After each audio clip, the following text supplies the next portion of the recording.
Match number 17 Chennai super Kings versus Delhi Capitals. ఈ match చెన్నైలోని MA Chidambaram స్టేడియంలో ఆడుతున్నారు. మామూలుగానే చెన్నై వికెట్ స్పిన్నర్స్ కి అనుకూలిస్తాయి. అండ్ ఈ మ్యాచ్ మధ్యాహ్నం కాబట్టి అండ్ ఈ రెండు టీంల స్పిన్ బౌలర్స్ కి ఎన్ని వికెట్స్ వస్తాయో చూడాలి. ఢిల్లీ క్యాపిటల్స్ ఈ సీజన్ లో ఆడిన 2 మ్యాచ్ల్లోనూ గెలిచి పాయింట్స్ టేబుల్ లో సెకండ్ ప్లేస్ లో ఉంది. సిఎస్కే ఆడిన 3 మ్యాచ్ల్లో కేవలం ఒకే మ్యాచ్ గెలిచి 2 మ్యాచ్లు ఓడిపోయి 8th ప్లేస్ లో ఉంది. ఢిల్లీ ఆడిన 2 మ్యాచ్ల్లోనూ అద్భుతంగా చేసి గెలిచింది. ఈ టీంలో బ్యాటర్స్ అందరూ కూడా మంచి ఫామ్ లో ఉన్నారు. వీళ్ళు ఎస్ఆర్ఎస్ తో ఆడిన మ్యాచ్ లో Australian left arm pacer Mitchell Starc 5 wickets తీసుకున్నాడు. అక్షర్ పటేల్, కుల్దీప్ యాదవ్ అండ్ విప్రజలతో వీళ్ళ స్పిన్ బౌలింగ్ కూడా చాలా బాగా కనిపిస్తుంది. And CSK openers Ruturaj Gaikwad and Rachin Ravindra మంచిగా పర్ఫామ్ చేస్తున్నప్పటికీ మిడిల్ ఆర్డర్ బ్యాటర్స్ నుంచి మాత్రం రన్స్ రావడం లేదు. అండ్ ఈ సీజన్ లో సిఎస్కే కి మంచి ఫినిషింగ్ కూడా దొరకడం లేదు. అండ్ వీళ్ళ పేసర్స్ రన్స్ కి వెళ్తున్నప్పటికీ సిఎస్కే స్పిన్ బౌలింగ్ ట్రయో ఢిల్లీని ఎంతవరకు కట్టడి చేస్తుందో చూడాలి. మనం సిఎస్కే నుంచి మాత్రం ఇంకా ఫుల్ ఫ్లెడ్జ్ విక్టరీని ఇంకా సీజన్ లో చూడలేదు. అండ్ ఈ మ్యాచ్ కి సిఎస్కే కెప్టెన్ రుతురాజ్ గైక్వాడ్ అందుబాటులో ఉండకపోవచ్చు. ఆడిన 3 మ్యాచ్ల్లో సిఎస్కే పవర్ ప్లేని సరిగా యూజ్ చేసుకోలేదు. ఈ రోజు పవర్ ప్లేలో సిఎస్కే బ్యాటర్స్ ఫైర్ కావాల్సి ఉంది.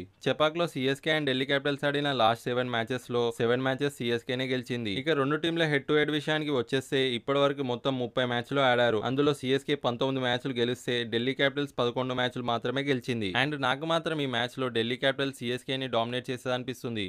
అండ్ మీరేమనుకుంటున్నారో కామెంట్ చేయండి. And thank you for watching.